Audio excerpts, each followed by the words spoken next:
Hello आजको हाम्रो यात्रा दुप्चेश्वरसम्मको।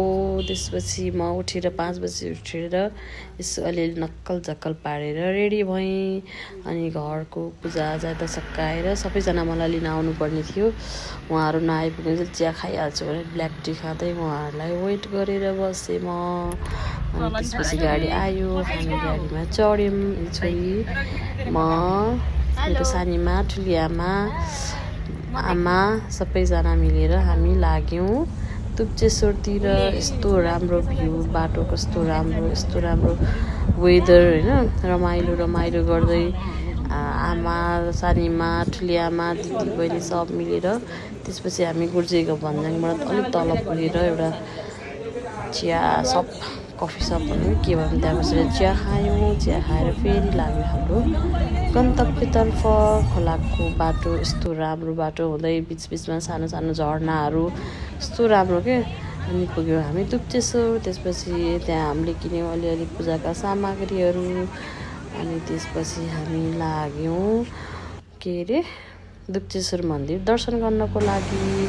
यो खोलाको साउन्ड, आहा यस्तो राम्रो खोला, यस्तो कञ्चन।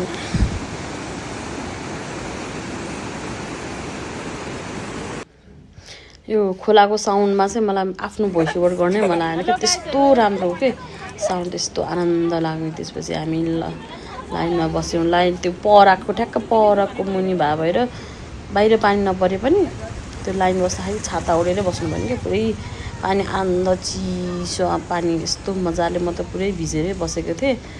अनि त्यसपछि हामी लाइनमा गफ गर्दै यताउता गर्दै मम्मीहरू पुरै भजन गाउँदै गीत गाउँदै लाइन बस्यौँ।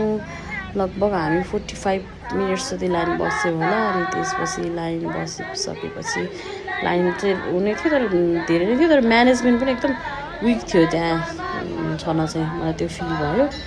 अनि त्यसपछि हामी रमाइलो गर्दै लाइन बसेर दर्शन गऱ्यौँ। दर्शन गरेपछि हामी फोटोसोटो यताउता अलिअलि खिच्यौँ सबैजना भएर।